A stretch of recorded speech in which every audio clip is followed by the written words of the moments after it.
uri kunyumva, ubu butumwa nkuzaniye ubuha agaciro.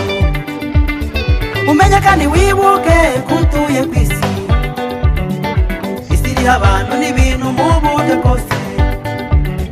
Isi iri mu buhanga bwinshi n'ubwenge bwayo, isi irimo ibyiza n'ibibi bisimburana. Aho ukunda abantu wowe bakakwanga, aho ugira neza wowe ukiturwa inabi, aho weka umusaraba ukibaza igihe uzawutura, aho ugira ikibazo ubona igisubizo, aho utabaza ntihagire ugutabara, aho utaka cyane ntihagire n'umukumva. Ariko iyo bimeze bityo Uwiteka aba ari hafi, komeza urwane intambara kugeza utsinze. Komera we ntugamburuke, bazabikora ariko ntugamburuke, abantu bazavugavuga ariko ntugamburuke, uzabyubaka babisenya ariko ntugamburuke, bazagukubita hasi ariko ntugamburuke, bazakugenda ariko ntugamburuke, bazakugambanira ariko ntugamburuke, bazaguhemukira ariko ntugamburuke, nubwo bagucira ibico ntugamburuke, bazagutega imitego ariko ntugamburuke, bazagushinyagurira ariko ntugamburuke, bazagushyira hejuru ariko ntugamburuke, bazakugerekaho urusyo ariko ntugamburuke, bashaka kukubona utsinzwe ariko ntugamburuke, ukuba mu ijambo ry'Imana ntugamburuke, komeza usenge ntugamburuke, komera komeza ntugamburuke, komeza umugambi wawe.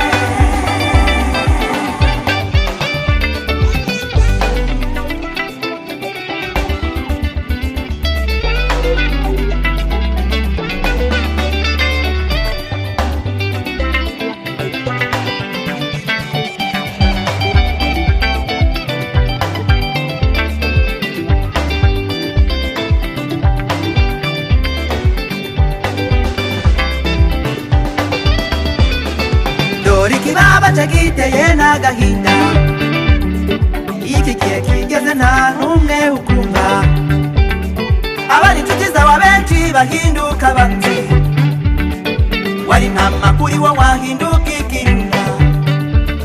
Ariko nubona bimeze bityo uzicecekere, kuko icyo gihe buri wese akubwira ijambo, icyo gihe kitwa umunwa kirakora cyane, icyo gihe ikinyoma nicyo gihaga intebe, icyo gihe iby'ukuri byose bita agaciro, na karitsiye utuyemo ikaguha akato.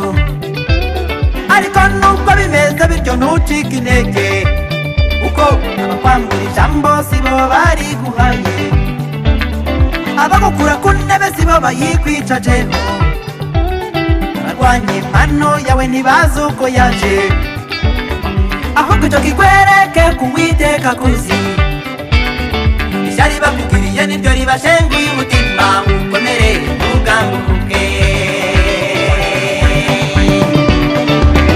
bazabikora ariko ntugamburuke, abantu bazavugavuga ariko ntugamburuke, uzabyubaka babisenya ariko ntugamburuke, bazagukubita hasi ariko ntugamburuke, bazakugenda ariko ntugamburuke, bazakugambanira ariko ntugamburuke,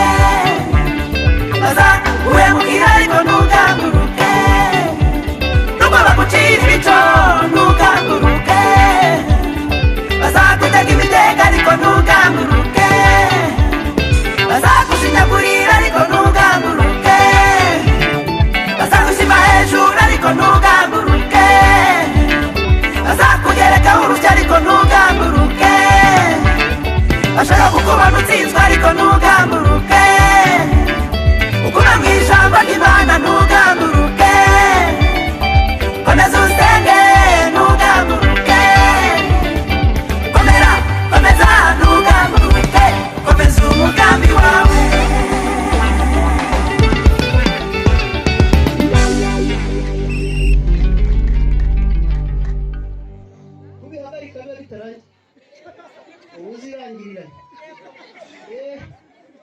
kure yayindi ntari uretse ndahoza ari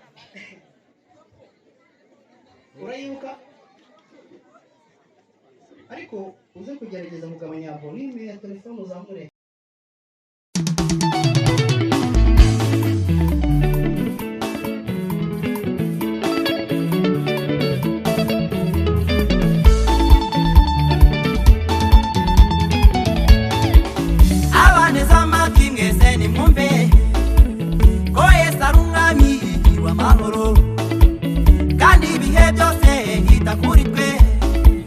Ashoboye byose ndi mu bwihebe abaneza amatwi mwese nimwumve ko Yesu ari umwami w'amahoro kandi ibihe byose yita kuri twe ashoboye byose ndi mu bwihebe. Yesu ni Mungu, Yesu ni Bwana, Yesu anaweza yote. Yesu ni Mungu, Yesu ni Bwana, Yesu anaweza yote. Yesu ni sawa, Yesu ni mzuri, anatupenda kutoka zamani. Yesu ni sawa, Yesu ni mzuri, anatupenda kutoka zamani.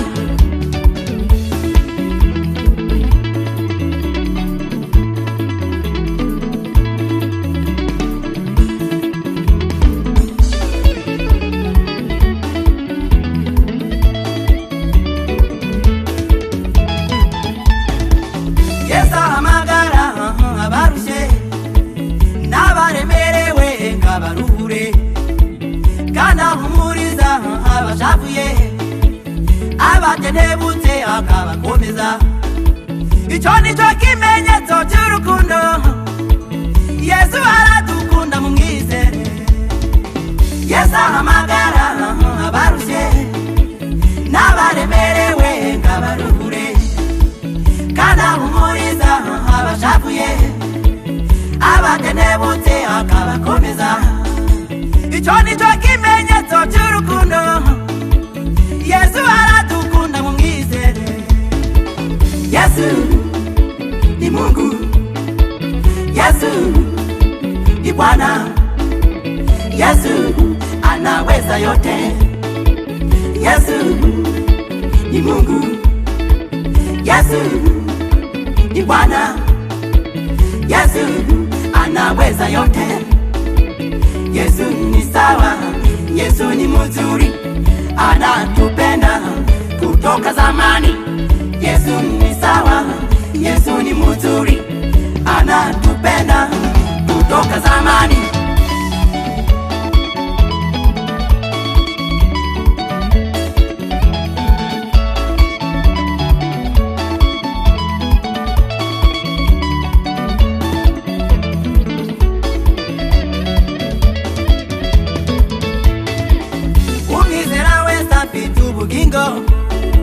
Naho yagikica ntacyo kizamutwara, imibabaro yawe izane kuri we, nakimunanira kuko ashobora byose. Yesu akuye Lazaro mu gituro, yananirwa ibyawe gute mwene data. Umwizera wese afite ubugingo, naho yagikica ntacyo kizamutwara, imibabaro yawe izane kuri we, nakimunanira kuko ashobora byose. Yesu akuye Lazaro mu gituro, yananirwa ibyawe gute mwene data. Yesu ni Mungu wetu, Yesu ni Mungu wetu, ni Mungu. Yesu ni Bwana wetu, Yesu ni Bwana wetu, ni Bwana. Yesu anaweza yo, Yesu anaweza yote. Yesu ni Mungu wetu, Yesu ni Bwana wetu, ni Mungu. Yesu ni Mungu wetu, Yesu ni Bwana wetu, ni Bwana. Yesu anaweza yote. Yesu ni sawa, Yesu ni sawa, Yesu ni sawa, Yesu ni mzuri, anatupenda kutoka zamani. Yesu ni sawa, Yesu ni mzuri, anatupenda kutoka zamani. Yesu ni sawa, ni Mungu. Yesu ni sawa, Yesu anatupenda, ni Bwana. Yesu ni sawa.